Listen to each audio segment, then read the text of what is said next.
What makes someone a hero? Is it a cape, a daring rescue, or is it something quieter? For Selina Jane Parker, a waitress just trying to pay her bills, it was a blueberry muffin. Her act of kindness was for a 9-year-old girl named Lily, a silent ghost who haunted the same diner booth every morning. SJ gave her food and then a notebook. But this small, quiet world is shattered when the diner door swings open and 5 men in black suits walk in. Their leader, a man with eyes of ice, isn't here for coffee. He's here for the girl. And he already knows SJ's name. The smell of stale coffee and hot grease was the first thing Selina Jane Parker registered every morning at 5:00 a.m. It was the perfume of her life, and most days she hated it. She was 28, with auburn hair permanently pulled back in a tight bun, and eyes that were a shade of green, too observant for her own good. She worked the morning shift at the Silver Saddle Diner in Henderson, Nevada, a place caught in the twilight zone between the glittering, cancerous growth of the Las Vegas Strip and the vast, empty desert. SJ's life was a ledger of debts, student loans she'd never pay off from a degree she'd never use, and the silent mounting cost of her Aunt Mary's assisted living facility. SJ was a creature of routine, and her routine was survival. But for the last 3 weeks, her routine had included the girl. The first time she saw her, SJ assumed she was a runaway. The girl was small for her age, maybe 8 or a small 10, and wore the same oversized charcoal grey hoodie every single day.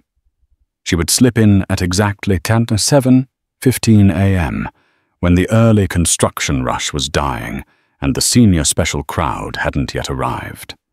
She always took booth 4, the one in the back corner with the cracked vinyl, and she would just sit. She never ordered. She never looked up.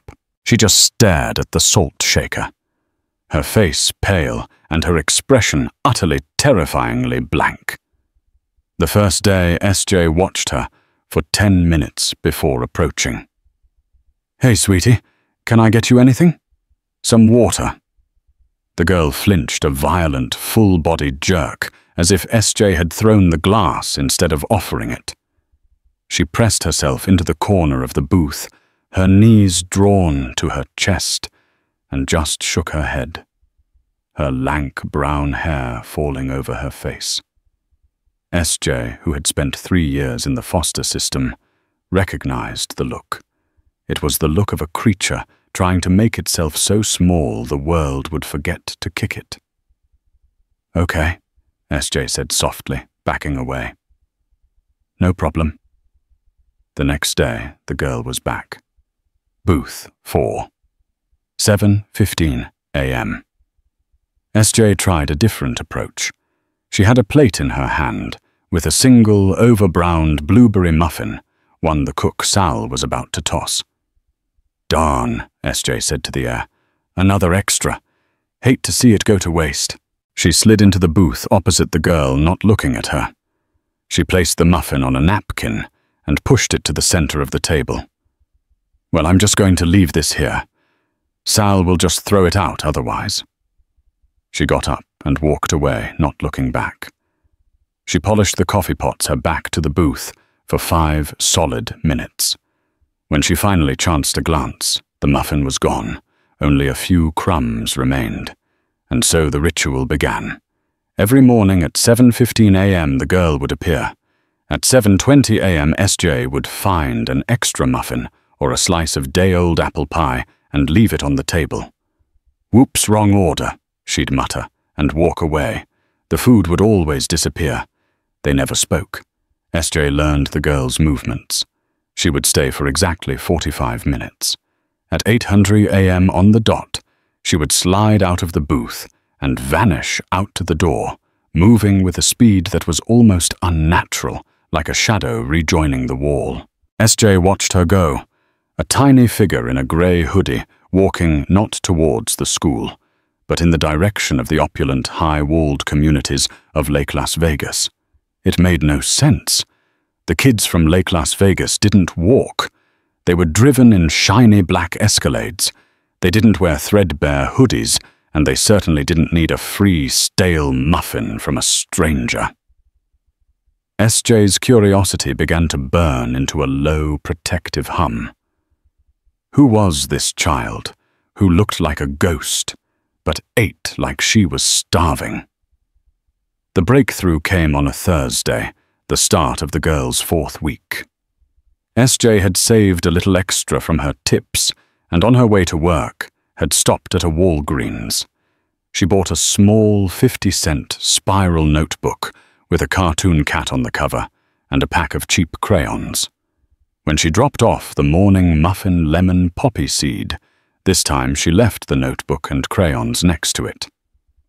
"Just in case you get bored," SJ murmured, not waiting for a reaction. She went about her business, filling coffees for Hank, a grizzled construction foreman, and taking the order of Mrs. Gable, who always wanted her eggs, surprised, not scared. SJ could feel the silence from booth 4. It was a different kind of silence today. Not empty, but active. When she cleared the table after the girl had vanished at 8:00 a.m., she found the muffin gone, but the notebook was still there. SJ's heart sank. She'd overstepped. She picked it up to throw it away, but stopped. She opened the cover. On the first page, in a wobbly, uncertain hand, was a drawing. It was a picture of a muffin with blue dots for blueberries.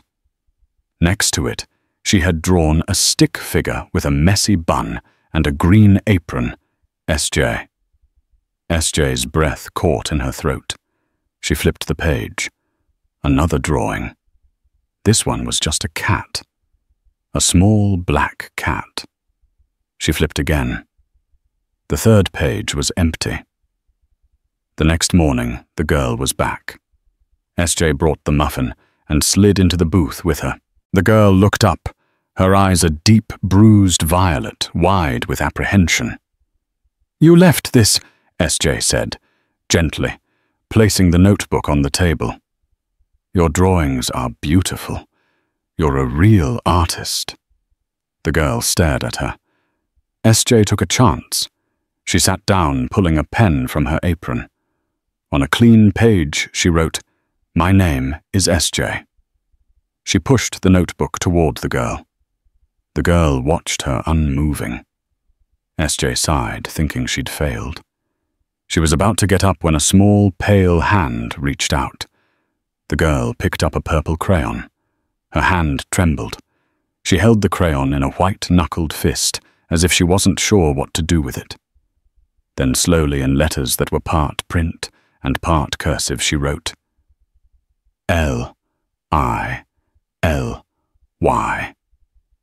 "Lily," SJ whispered, a smile breaking across her face. "That's a beautiful name. It's so nice to properly meet you, Lily." Lily gave a single jerky nod. But then she did something else. She turned the page and drew a new picture. It was just a shape, a tall, dark rectangle. She scribbled over it again and again with a black crayon until the paper was thin and a dark, angry void was left on the page. Then she snapped the crayon in half, her breath hitching. A new regular, a loud-mouthed salesman named Dakota Cody, hollered from the counter. "Hey, Green Apron, this coffee ain't gonna pour itself." The spell was broken. Lily flinched, shoved the notebook into her hoodie pocket, and bolted from the booth. She was out the door before SJ could even stand up. "Dakota, shut your pie hole," SJ snapped, grabbing the coffee pot. But she was rattled. The black scribble, the broken crayon. The terror in Lily's eyes wasn't just shyness. It was deep, primal fear. Over the next week, their ritual changed. Lily would come in and draw. SJ would sit with her for a few minutes before the rush. The drawings were simple, a flower the diner's sign, Sal the cook. But sometimes the black scribble would return. Whenever a man's voice got too loud, or when the heavy door of the diner slammed shut, her hand would tighten and the darkness would appear on the page. SJ started bringing her half of her own staff meal sandwich. Lily ate it with a desperate, hidden hunger. SJ's worry grew. She was on the verge of calling Child Protective Services, but she had no last name, no address. Just Lily, a ghost from booth 4. She was debating it with herself, wiping down the counter on a bright Tuesday morning when the world tilted. It was 7:45 a.m. The diner was quiet. Lily was in her booth drawing. SJ was refilling the sugar caddies, her mind on her aunt's upcoming doctor's bill. The bell above the diner door jingled. It wasn't the usual jingle. Someone had opened the door and was holding it, letting the bright, hot Nevada morning air bleed into the cool, air-conditioned diner. A shadow fell across the checkerboard floor. SJ looked up, a fake, welcome to the Silver Saddle smile already on her face. The smile died. 4 men in identical, impeccably tailored black suits stepped inside.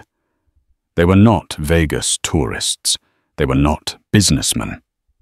They wore their suits like armor, and their eyes, hidden behind dark sunglasses, scanned the room with a cold, professional sweep. One man, broad as a refrigerator, stayed at the door, his hands clasped in front of him. 2 others fanned out, creating a wall between the door and the diner. They were bodyguards. Then the 5th man walked in. He was tall, in his late 40s, with a mane of distinguished salt and pepper hair brushed back from a high forehead. His suit wasn't just expensive.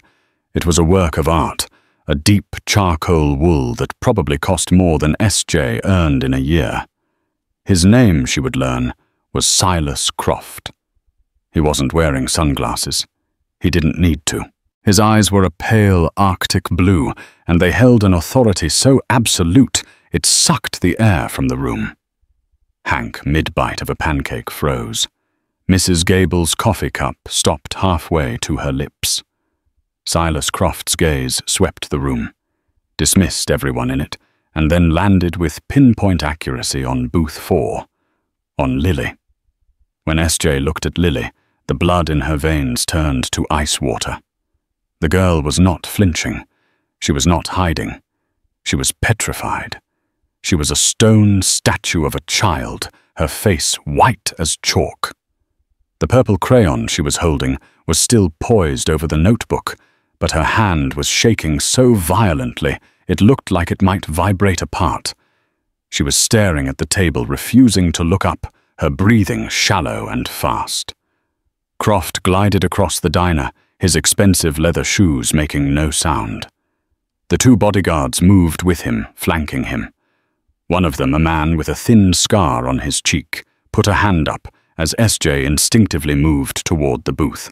"Ma'am, stay back," the man who SJ would come to know as Mr. Russo said. His voice was flat empty.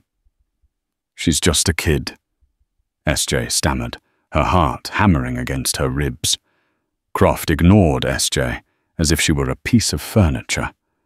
He stopped at the edge of the booth and looked down at the top of Lily's head. He didn't look angry. He didn't look relieved. He looked annoyed. He sighed a quiet sound of exasperation. "Liliana." His voice was smooth, cultured, and colder than his eyes. At the sound of her full name, Lily let out a tiny, choked sound, like a mouse in a trap. "We are leaving," Croft stated. "Your excursion is over. You have caused Ms. Thorne a significant amount of distress." Lily did not move. She just shook. Croft's jaw tightened. For the first time, he turned his gaze on SJ. It was like being pinned by an insect collector. He looked her up and down, cataloguing her cheap apron, her worn-out sneakers, the coffee stain on her sleeve. "You," he said. "You are Selina Jane Parker." It wasn't a question. SJ was stunned. How did he know her name? "You are the one who has been encouraging this behavior." He gestured to the half-eaten muffin and the notebook. "Feeding her, giving her art supplies." He said the words like they were contaminants. I just wanted to be nice," SJ said, hating how weak her voice sounded. She looked hungry. "Hungry?" Croft scoffed, a tiny, mirthless smile playing on his lips. "My daughter has a personal chef, Ms. Parker. She is not hungry." He turned back to Lily. "Liliana, stand up. Now." Lily finally looked up. Her violet eyes were wide with a terror so profound that SJ felt it in her own stomach. And then the girl did the one thing that changed everything. She looked past her father, her eyes locking with SJ's. And in a voice that was raw and unused, a desperate hoarse whisper, she said one word. "Help me." The plea hung in the silent diner. Silas Croft's face, for one brief second, went dark. It was a terrifying, volcanic flash of rage that was gone as quickly as it appeared. Before SJ could react, Mr. Russo and the other guard stepped forward. "Mr. Croft, let's just go." Croft raised a single manicured hand. "No. Wait." He looked back at SJ, his composure restored. The politician's mask was back on. "Ms. Parker," he said, his voice now laced with a synthetic, reasonable tone. "I apologize for the scene. My daughter, she has not been well." He leaned against the opposite booth, a performance of casual concern. "You see, my wife, Liliana's mother, Amelia, passed away 14 months ago. A tragic accident in Italy. Liliana was with her. She was traumatized. She hasn't spoken. Not to me, not to her nanny, not to the finest therapists in Boston and Geneva." He paused, letting the information sink in. "She developed selective mutism, complete withdrawal, until now." He looked at the notebook, then at SJ. "You, a waitress in a diner, have accomplished what an army of $500 an hour specialists could not. You made her speak." SJ was floored. This wasn't a kidnapping. It wasn't a custody battle. It was this. "She's been slipping out," Croft continued. "We live in the estates at Lake Las Vegas. There's a loose bar in the rear fens.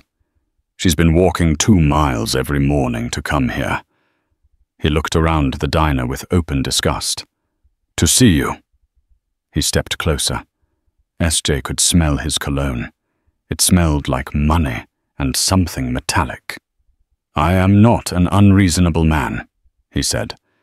"You have utility. I want you to continue what you are doing, but not here." He pulled a slim black wallet from his jacket. He didn't pull out cash. He pulled out a business card embossed with Silas Croft, CEO, Croft Holdings International, and a thick folded document. "This," he said, tapping the document, "is a non-disclosure agreement. This," he said, tapping the card, "is my private attorney's number. I am prepared to offer you $5,000 a week." SJ's brain stalled. 5,000. That was more than she made in 2 months. It was Aunt Mary's bills paid. It was a way out. What would I have to do? "You will come to my home every day. You will be Liliana's companion. You will sit with her. You will bring her your muffins. You will encourage her to draw. And you will report only to me on anything she says. You are in effect her new therapist. Just a much cheaper, unqualified one. The insult was clear. This wasn't an offer. It was a transaction. He was buying her. I don't know. SJ looked at Lily. The girl was still rigid with fear, but her eyes were fixed on SJ, pleading. This man wasn't a concerned father. He was a zookeeper, and his daughter was the animal that had finally responded to a new toy. Take her, Croft said to his men, his patience gone. Mr. Russo stepped forward and with a practiced firm grip took Lily by the arm. The girl didn't fight. She went utterly limp, a dead weight, her eyes closing as if to block out the world. Russo lifted her easily and began to carry her out.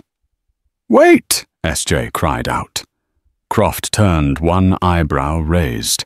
SJ looked at the girl being carried out, at the intimidating bodyguards, at the check for an amount of money she couldn't comprehend. "I'll do it," she said, her voice shaking but firm. "I'll sign your paper. But on one condition." Croft actually looked surprised. "You're negotiating. I still work my morning shift." SJ said the words tumbling out. "Here, from 5 a.m. to 8:30 a.m. Lily, she likes it here. It's her routine. If you want her to feel safe, you need to keep things normal.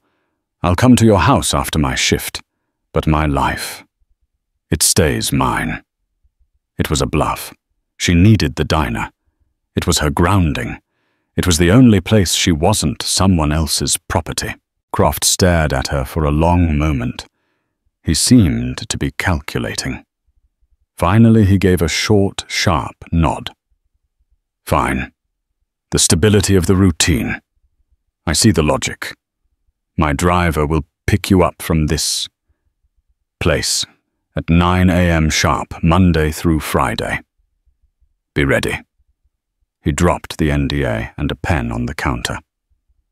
"Have my attorney's office contacted by noon, or I will have this diner and your employment shut down by 2. He turned and walked out. The bodyguards followed Russo, still carrying the limp form of Lily. The diner door jingled shut, and the oppressive silence vanished, replaced by the sudden panicked burst of whispers from the other customers. SJ sank onto a stool, her legs giving out. She looked at the NDA. At the bottom, a single drop of water landed on the paper. She realized she was crying. She had just sold herself to a monster, and she wasn't even sure she had a choice.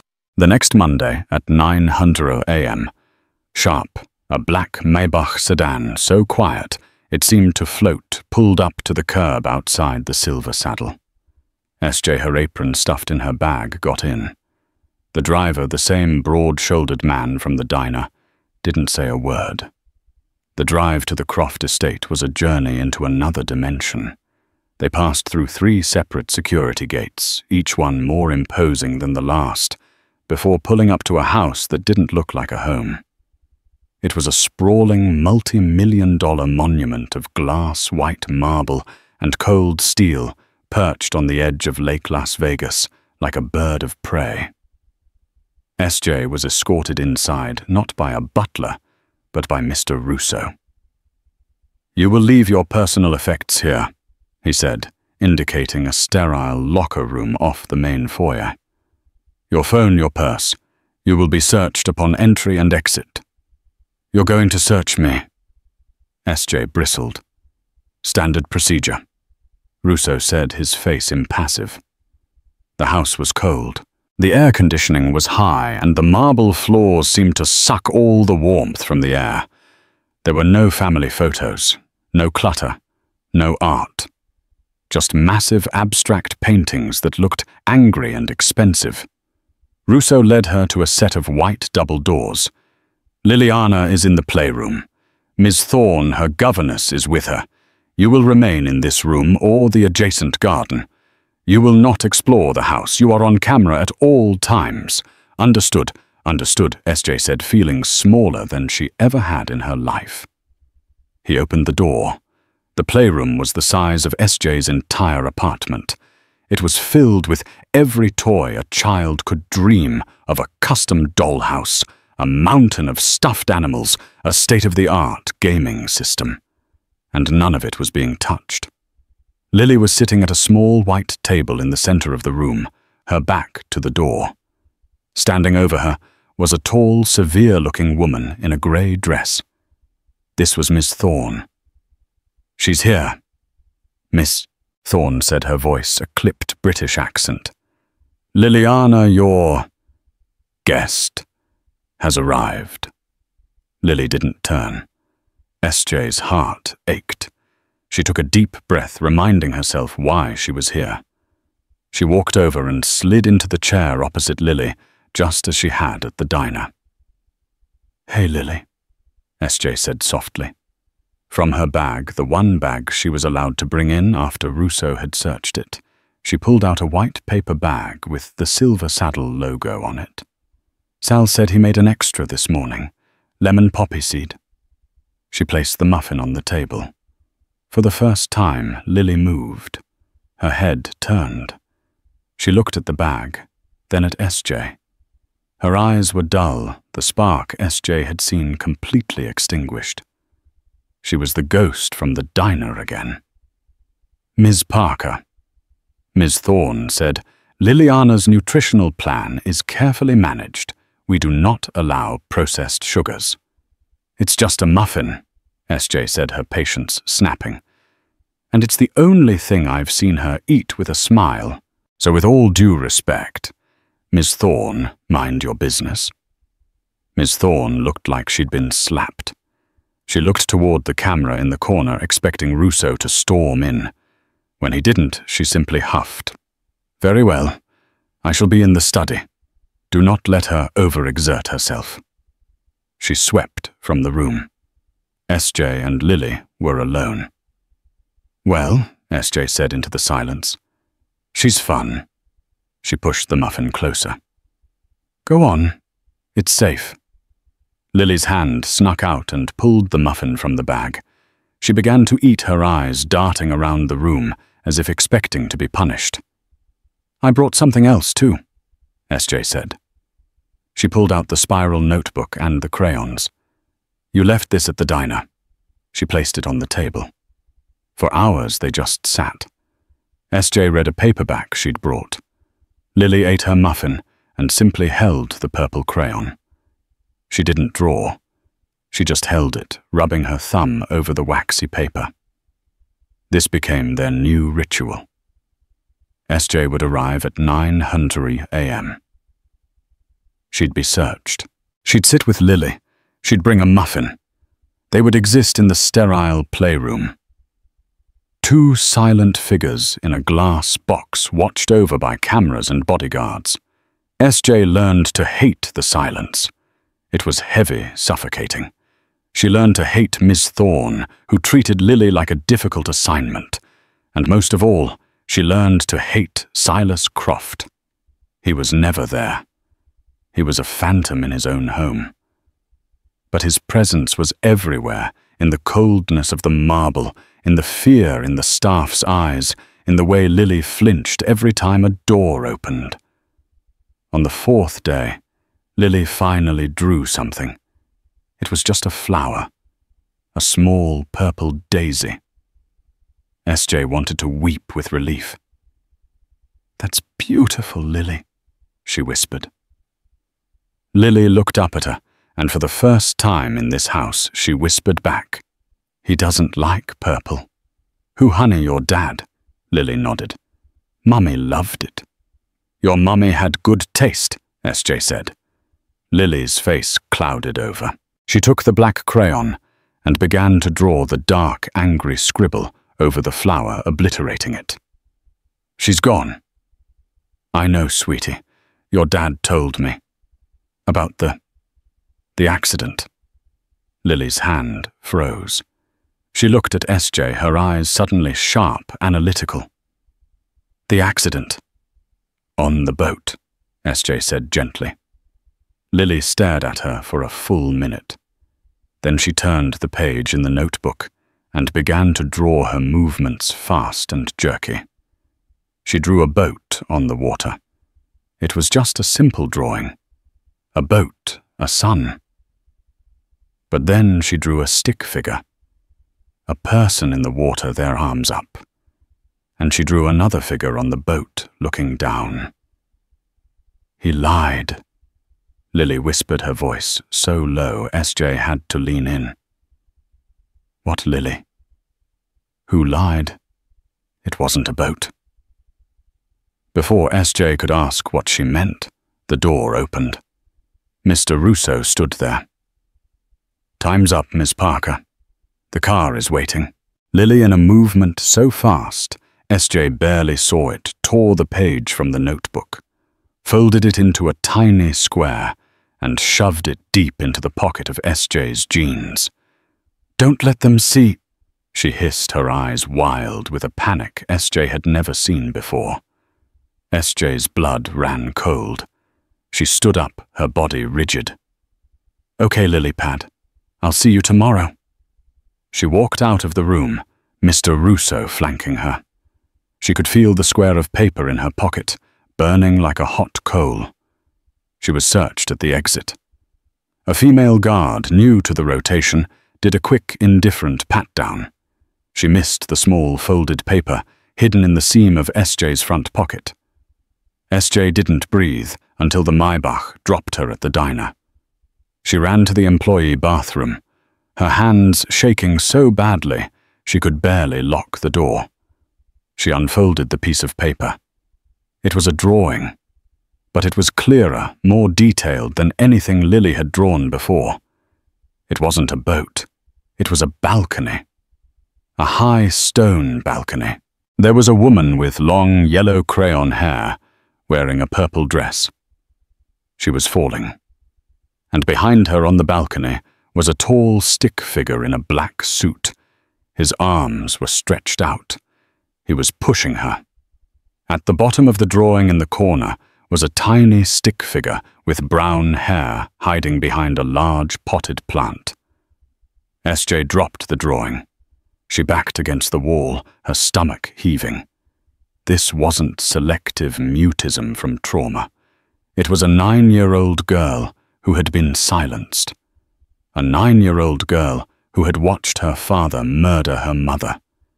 And SJ, by taking his money, had just walked into the cage with the monster. SJ didn't sleep. She sat on her worn-out sofa, the drawing on the coffee table in front of her, the reality of it washing over her in cold waves. Silas Croft hadn't hired her to heal his daughter.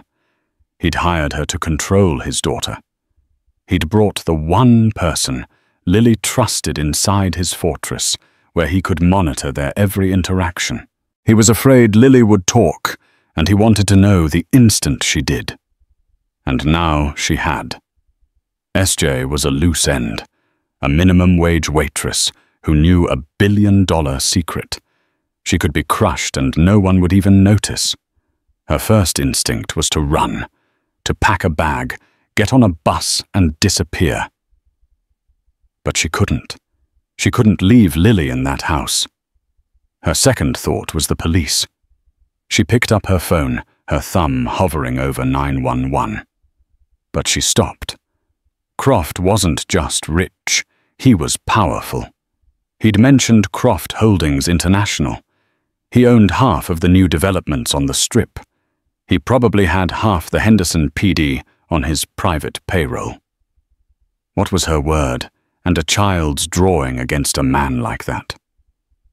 They'd call him, he'd claim SJ was an unhinged employee trying to blackmail him, and she'd be the one in jail.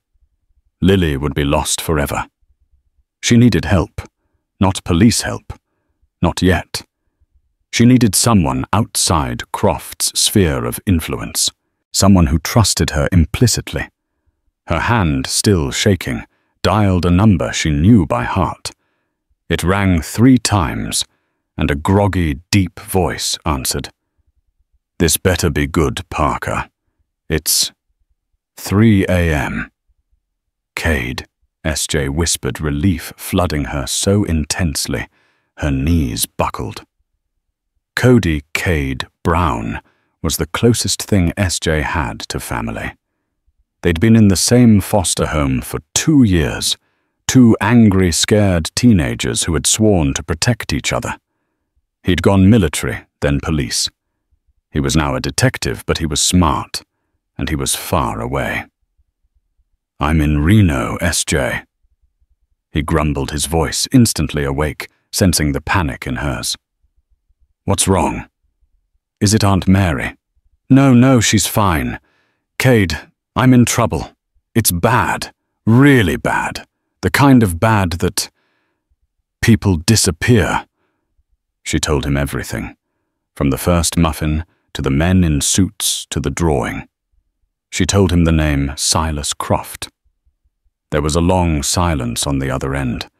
When Cade spoke again, his voice was all cop. "Okay, SJ, you're right. You're in deep.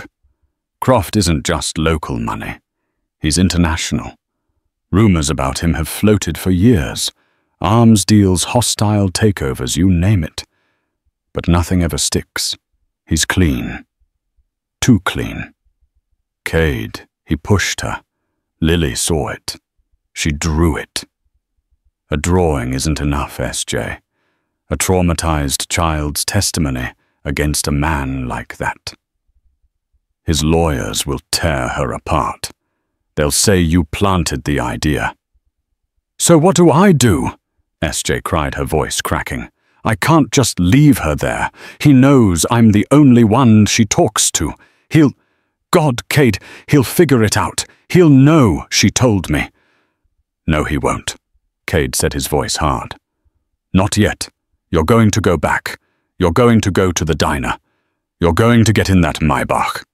You are going to act like nothing happened.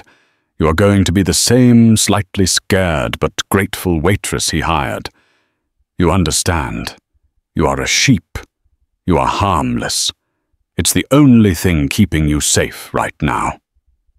Act, Cade. I can't. You have to, SJ. You have to do it for Lily. Now here's what's going to happen. I'm taking personal leave. I'm burning my vacation days starting. Now. I'm driving down. It'll take me 7, maybe 8 hours. I'm not coming to you. I'm going to find a motel, and I'm going to make some calls. I have a friend from the academy. She's high up in the feds working out of the New Vegas office. White collar, but she has reach.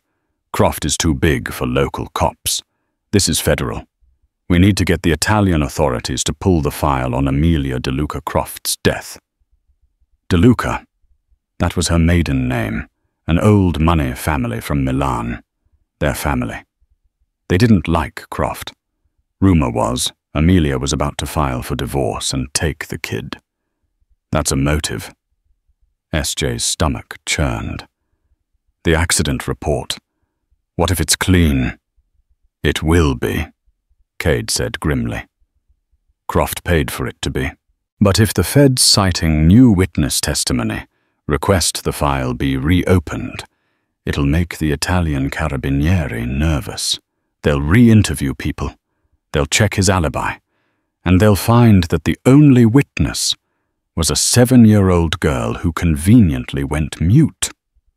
Her name is Lily, SJ whispered. Right, Lily. Now, SJ, listen. We need 2 things.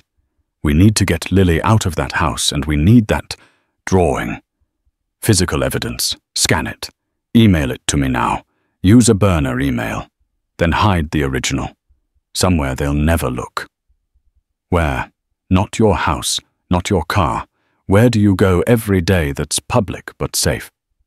SJ's eyes landed on the salt shaker on her kitchen table. The diner. Good. Hide it there. Now, SJ, the hard part. Getting Lily out. You can't just walk out the front door. Russo and his men are professionals. They will not let you. So how? You have to wait for my signal. I'll get a team. We're going to do this by the book, SJ, but you're You're the inside man. You just have to hold it together. Can you do that? SJ looked at the drawing of the little girl hiding behind the plant. Yes, I can. Good. Now go to work. Act normal. And SJ, don't be a hero. Just be a waitress. SJ hung up. She went to the 24-hour Kinko's, her hands shaking, and scanned the drawing. She emailed it to an anonymous account Cade had created. Then she drove to the Silver Saddle for her 5 a.m. shift. She felt like she was walking to her own execution. When she got there, she took the original drawing, folded it into a tiny plastic bag, and went to the back storeroom. She popped the lid off the industrial-sized container of Pioneer gravy mix. She shoved the drawing deep into the powdery mix, replaced the lid, and put it back on the shelf. At 8:30 a.m. she took off her apron. At 9:00 a.m. the Maybach pulled up. SJ got in a Sol's Special bran muffin in a paper bag on her lap. Her heart was a trapped bird. She just had to act normal. She just had to be a sheep. When SJ walked into the playroom, Ms. Thorne was there, her face a mask of disapproval. Ms. Parker, you are 3 minutes late. Sorry, SJ said, forcing a casual tone. The car... traffic. She sat down across from Lily. The girl looked exhausted with dark circles under her eyes. She must not have slept either. She looked at SJ, her eyes asking the question. Did you look? Do you know SJ gave a tiny, almost imperceptible nod. Lily's shoulders slumped just a fraction in relief. Today, Liliana, Ms. Thorne announced, we will be working on your French vocabulary, as your father instructed. She pulled out flashcards. Lily just stared at them. This is ridiculous, SJ finally said. She's not going to talk about apples and Le Chat. Leave us alone. Mr. Croft was very specific, and Mr. Croft also specifically hired me to do what I do. SJ countered, finding a sliver of new cold courage. And what I do is sit here and give her muffins. So please, go. Ms. Thorne, unused to being challenged, sputtered and left no doubt to report SJ's insubordination. SJ didn't care. We have to be careful, Lily Pad, SJ whispered, leaning in. They watch us. But I've called a friend. He's like a superhero. He's going to help us. But we have to be patient. Lily just nodded her small hand, reaching out and tracing the logo on the diner bag. For 2 days, SJ lived a double life. By morning, she was the familiar, sassy waitress, slinging hash and coffee. She'd check the gravy mix, her secret safe. By 9 a.m., she was the quiet companion, sitting in the sterile playroom, playing Go Fish, with a silent, terrified child, all while knowing a murderer was paying her salary. Cade called her on her burner phone at night. It's moving, he said. The feds are in. The Italians are cooperating. They pulled the file. The original police report is a joke. It says Amelia tripped on her gown and accidentally fell. There were no interviews. The only other person on the balcony, Silas Croft, was the only one who gave a statement. The case was closed in 4 hours. What about Lily? She was listed as asleep in her room. But we know she wasn't.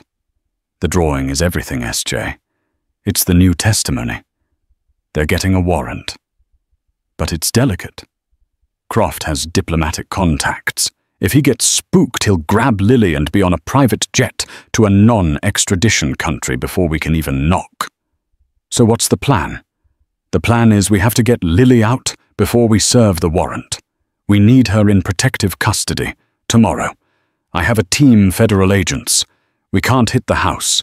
It's a fortress, and he'll claim kidnapping. You have to get her out. Out. How Russo follows me to the bathroom. You're smart, SJ. You're at the diner in the morning, right? He picks you up there. Yeah. Then the diner is where it has to happen. Tomorrow morning. But how do you get her to the diner? She's not allowed to leave. SJ's mind raced. The house, the routine, the cameras. And then an idea. It was insane. It was risky. But it was the only thing. He's not there, SJ said. What? Croft? He's not in the house. I heard Ms. Thorne complaining. He's in Zurich until tomorrow night. It's just us, the nanny and the guards. That helps, Cade said. But Russo is still his eyes and ears. Russo's an on-site guy. The driver is just a driver. What if Lily isn't in the car when I get picked up? What if she's already at the diner? How she can't slip out. They fixed the fence. But I can, SJ said, her voice low. I'm leaving now from my shift. The driver is here. But what if I forget something? What if I have to go back inside? What if Lily is waiting for me, right inside the service entrance? What if I'm not the one who gets in the car? It was a terrible plan. No, Cade said. Too many variables. They'll search the car, not if the person getting in is the one they're paid to protect, SJ argued, the plan forming. They don't search me on the way out. They search me on the way in. This is all about getting Lily out right. SJ, this is too... It's Lily's idea. SJ lied. She suggested it. A game. She calls it Diner Dash. She spills something. A huge mess. In the chaos, she runs to the service entrance. It's the one blind spot. The delivery alley. I've seen it. I'll be there. I'll have a hoodie. I'll put her in my car in the trunk covered in blankets. I'll drive to the diner. And you'll be there. Silence. No. I'll be outside the house. When you spill, I'll grab her. No, SJ said. They'll shoot you. You're a stranger. It has to be me. I'm the sheep. I'm harmless. I spill the smoothie.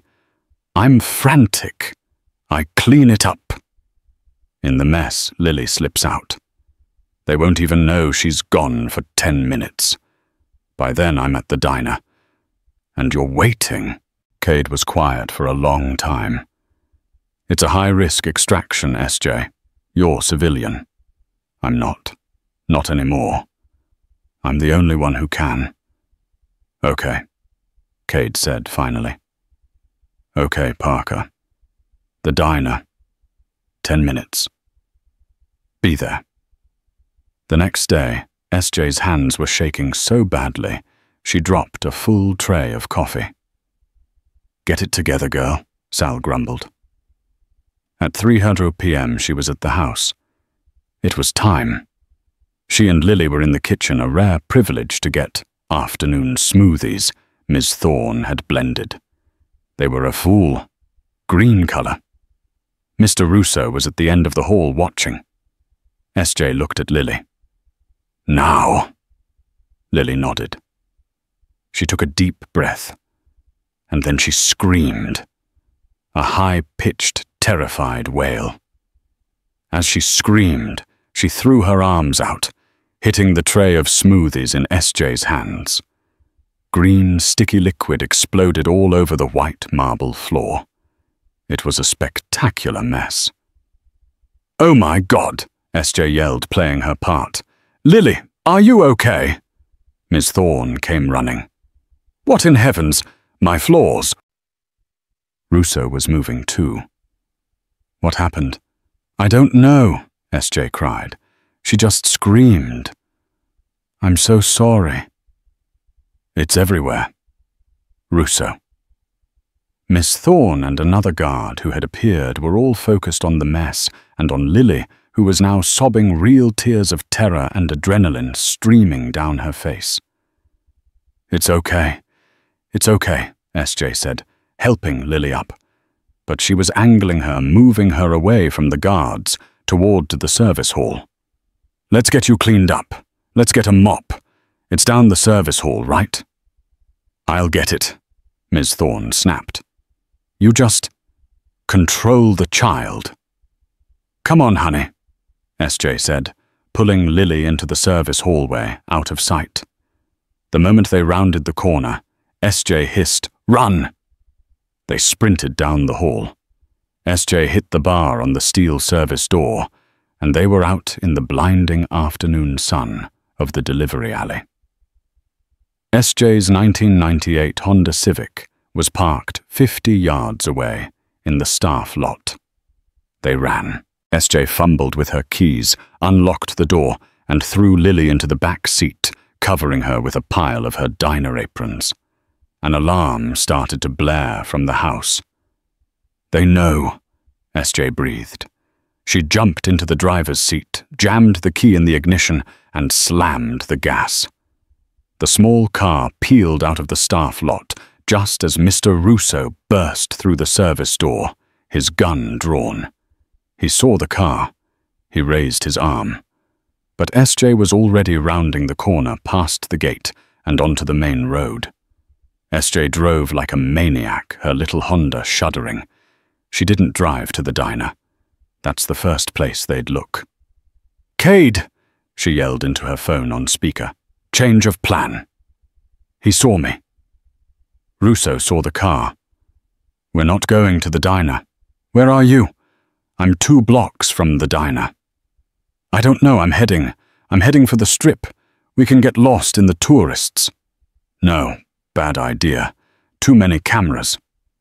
Cade's voice was tight. "He'll have men at every intersection. Pull over, now." "What? Pull into that Walgreens now." SJ slammed on the brakes, swerving into the parking lot. "Okay. We're here now." "What? Get out. Leave the car. Leave everything. Walk. Act normal. Go into the Walgreens. Walk to the back to the pharmacy." "Cade, Lily is..." "Just do it, SJ." SJ grabbed Lily from the back. "Come on, baby. We're playing hide and seek." They walked fast into the store. The air conditioning hit them. They walked past the seasonal aisle, past the cosmetics. "We're at the pharmacy," SJ whispered. "Good. Now go out the emergency exit right next to it." "It's alarmed." "No, it's not. Not on this one. I'm here." SJ looked. A red emergency exit door. She pushed the bar. It opened not with an alarm, but with a quiet click into a back alley. A black SUV was idling. Cade threw the passenger door open. "Get in now!" SJ and Lily piled in. Cade stomped the gas, the SUV fishtailing on the gravel, before finding pavement. "Where are we going?" SJ panted, clutching Lily. "Safe house, federal," Cade said. "The warrant just dropped. They're hitting the house now. They're arresting Croft." "But he's in Zurich." "Not anymore," Cade said, a grim smile on his face. "His jet landed at Henderson Executive Airport 20 minutes ago. He must have gotten word." Just as he said it, SJ's phone, her real phone, the one she'd just grabbed from her car, rang. The name on the screen made her blood freeze. Silas Croft. "Don't answer it," Cade ordered. "No," SJ said. "I have to." She put it on speaker. "Hello. Selina Jane." The voice was silk and ice. "You have made a catastrophic mistake." "She's safe," SJ said, her voice shaking. "She's with me and she talked. We know what you did." There was a pause. "You are a waitress. You have no idea what you are involved in. You have taken my daughter. That is kidnapping. You will be in prison for the rest of your life. And you'll be in prison for murdering your wife," SJ shot back. "Amelia's death was a tragedy. You have no..." "You pushed her." The voice was high, thin, and powerful. It was Lily. She was screaming into the phone. "You pushed Mommy. I saw you, you pushed her. I hate you." The line went silent. Utter, complete silence. For a full 10 seconds. When Croft spoke again, his voice was no longer human. It was a growl. "You will not." Cade snatched the phone and threw it out the window. "That's enough. He's done." The SUV pulled into an underground garage. 2 agents in suits were waiting. They opened the door. "Is this the minor?" one agent asked. "This is Liliana Croft," Cade said. "She's in your custody." An older woman with a kind face stepped forward. "Hello, Lily. My name is Maria. I'm going to keep you safe. We have a room for you with lots of drawing paper." Lily looked at SJ, her eyes terrified. "It's okay," SJ said, her voice thick with emotion. "This is the superhero's friend. You're safe now. Really safe." Lily hugged SJ, a desperate, tight grip. "Thank you for the muffins." "Any time, Lily Pad," SJ whispered. The agents took Lily. Cade put a hand on SJ's shoulder. "You did it, Parker. You did good." "What now?" "Now," Cade said, "we go get that drawing. The feds are going to need the original." Epilogue. 6 months later. The Silver Saddle Diner was busier than ever. SJ's "Local Girl Takes on Billionaire" story had been national news for a month. Silas Croft was denied bail. With the evidence from the Italian police, the testimony from the household staff he had fired, and the primary damning witness account from his own daughter, the case was airtight. His empire was being dismantled. SJ was offered book deals, movie rights, daytime TV interviews. She turned them all down. The 15 minutes of fame felt dirty.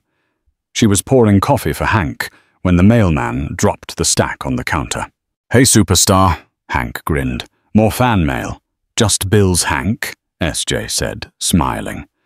She'd paid off Aunt Mary's debts. The $5,000 a week she'd earned for those 2 hellish weeks had been the first thing she'd given to her lawyer. She sifted through the mail. A postcard caught her eye. It wasn't from Vegas. The front was a picture of a snow-capped mountain range in Montana. She turned it over. The handwriting was childish but strong and clear. "Dear SJ, this is my aunt's ranch. I have a horse. His name is Blueberry. He eats a lot. He's not quiet. Neither am I. My new room is purple. I'm learning to ride. Thank you for being my friend. Love, Lily." Underneath the words was a drawing. It wasn't a scribble. It wasn't a girl falling. It was a drawing of 2 stick figures, one with an auburn bun, and one small, both of them smiling. SJ smiled, a real light-hearted smile. She tucked the postcard into her apron pocket, right over her heart. She picked up the coffee pot. "All right, Hank," she said, her voice clear and strong. "Who needs a refill?" Sometimes the biggest heroes aren't the ones in the news. They're the ones who see someone small and scared and decide to do something. Selena Jane didn't have money or power, but she had kindness and she had courage. She saw a little girl who the world had forgotten and reminded her that she had a voice. Lily's story is a powerful reminder that you never ever know the impact a simple act of kindness, like sharing a muffin, can have on someone's life. It can literally save them. What did you think of SJ's impossible choice? What would you have done in her position? Let me know your thoughts in the comments below. If this story moved you, please give this video a like and share it with someone who needs a reminder that courage can be found in the quietest places. And don't forget to subscribe to the channel and ring that bell so you never miss another story. Thanks for listening.